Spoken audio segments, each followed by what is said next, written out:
Hello friends, income tax के cases की series में आज जो केस हम डिस्कस करेंगे वो इस चीज़ को लेकर के है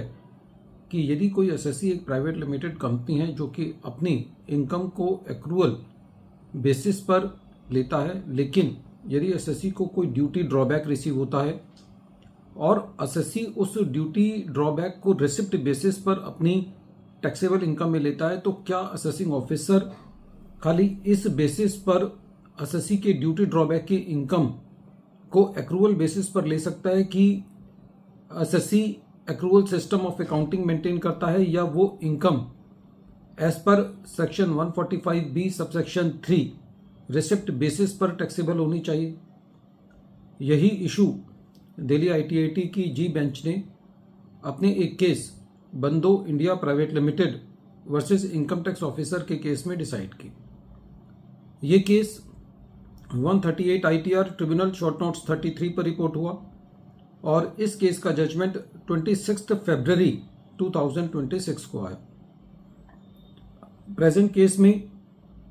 एसएससी को जो ड्यूटी ड्रॉबैक रिसीव हुआ था वो एसएससी ने रिसिप्ट बेसिस पर अपने इनकम में दिखाया। असेसमेंट ईयर 18-19 का केस चल रहा था। असेसिंग ऑफिसर ने ये पाया कि जो एसएससी ने अपनी बुक्स ऑफ अकाउंट्स के अंदर इनकम शो की है ड्यूटी ड्रॉबैक की, और जो central board of excise and custom का जो डाटा है उसके अंदर जो ड्यूटी ड्रॉबैक दिखाया हुआ है उसके अंदर डिफरेंस है,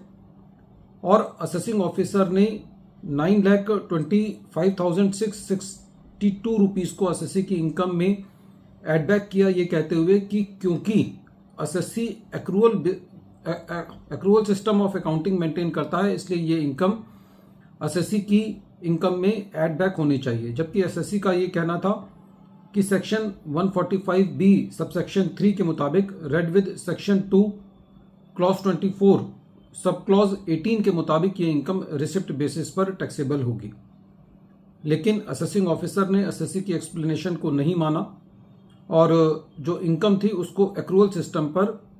उसको टैक्सेबल किया। मैटर जब CIT अपील के पास था तो CIT अपील ने भी असेसिंग ऑफिसर के ऑर्डर को अपील रखा, और जब ये मैटर ट्रिब्यूनल के पास गया तो ट्रिब्यूनल का ये कहना था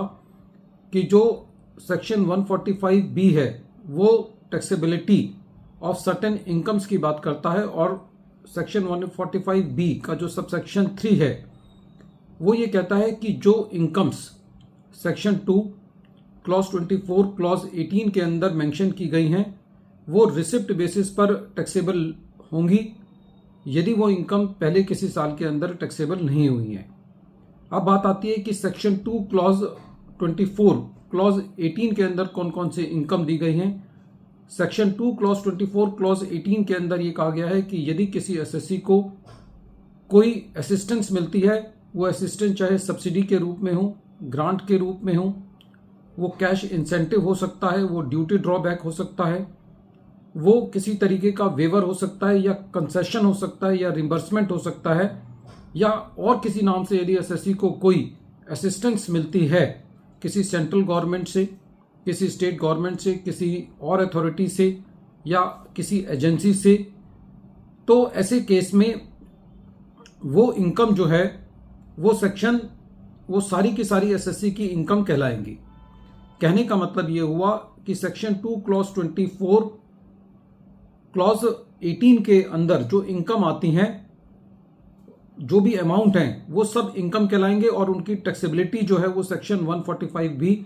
सबसेक्शन 3 से गवर्न होगी, जो कि वो ये कहता है कि ये रिसिप्ट बेसिस पर टैक्सेबल होंगी। तो यदि हम सेक्शन 145B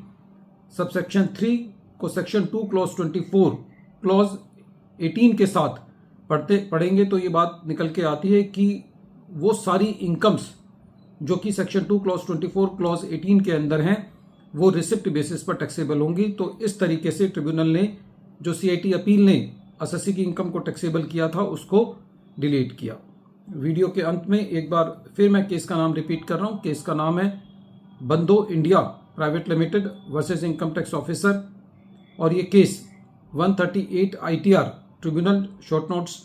33 पर रिपोर्ट हुआ, और इस केस का जजमेंट 26 फरवरी 2026 को आया। Thank you friends.